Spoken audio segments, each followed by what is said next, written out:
Panahon na naman po ng ubo at sipon. Alam ko dyan sa Pilipinas ay nag-uulan na naman. At the same thing here po sa US. Kasi nga po, sudden change of weather, lalamig, iinit.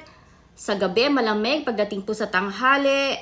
Mid-afternoon, biglang iinit na naman. So, kailangan tayong makaisip ng mga natural na medicine na hindi na tayo kailangan pang gumastos ng pagkamahal-mahal sa mga cough suppressant.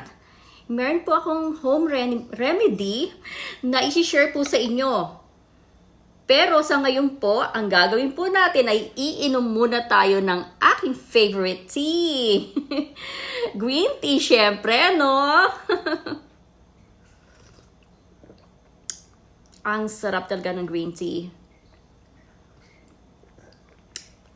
Okay, ito pong cough suppressant na to na gusto kong i-share sa inyo ay dalawang ingredients lang ang kailangan.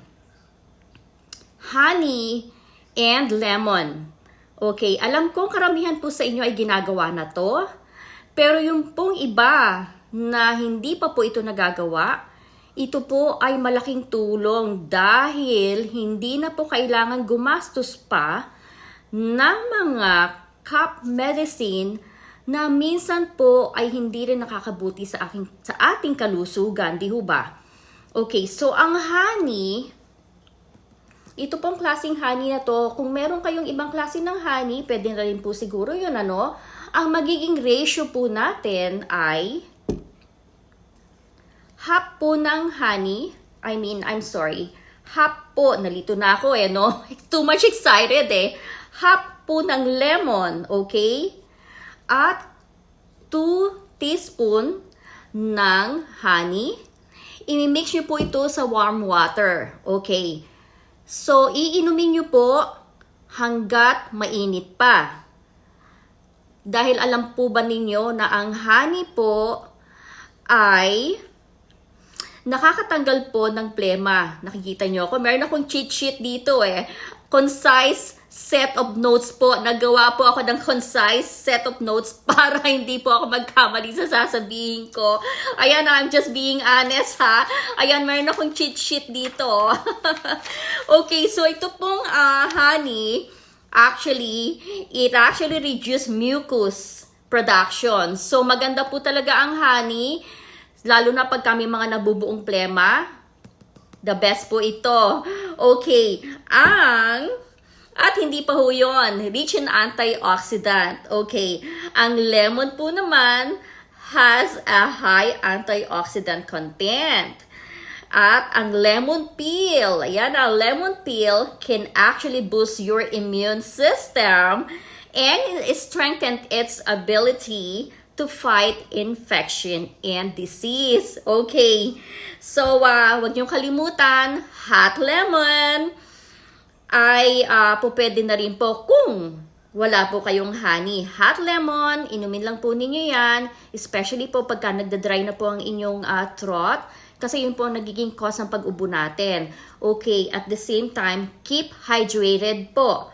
So, ang lemon po ay may kaparehong epekto rin po yan ng cough medicine. Okay, syempre sa mga bata lalo na, no, ayaw nating bigyan ng mga anak natin ng too much gamot kasi hindi rin naman magandang epekto niya sa kanilang katawan. So sa mga bata po, pwede rin po ninyo itong ipainom, lemon and honey sa warm water. Pero siguraduhin lang po ninyo na hindi po mapapaso ang ating mga anak. Syempre, alam naman ninyo tayong mga nanay, maingat tayo pagdating dyan. Syempre, ito-try muna natin sa atin. Kung po pwede na, syempre pwede rin sa ating mga anak. Okay, so mag-iingat po tayo sa ganitong panahon kasi napakahirap pong magkasakit. Okay, yan pong ginagawa ko sa family ko. Hindi ko po hinihintay na magkaroon sila ng sipon or ubo. I actually, takes care of them by giving them hot lemon every day. So, every day po, umiinom kami ng hot lemon. Nakakatulong po yan sa ating immune system. Lumalakas ang immune system natin. Sabi ko nga, kung wala kayong honey, po pwede naman ng lemon. At kung wala kayong lemon, lalo na sa Pilipinas, I'm sure po pwede naman ng kalamansi. So, anything po that would actually help to suppress the cough, syempre gagawin po natin, no, yung mga home remedy na yan. Iwasan din po natin nga na masyado po tayong ma-expose sa labas kasi diyan po natin nakukuha ang mga sakit, diba? Lalo na katulad nga dito, sinasabi ko, sudden change of weather, hindi natin alam. Ngayon, malamig, mamaya biglang iinit.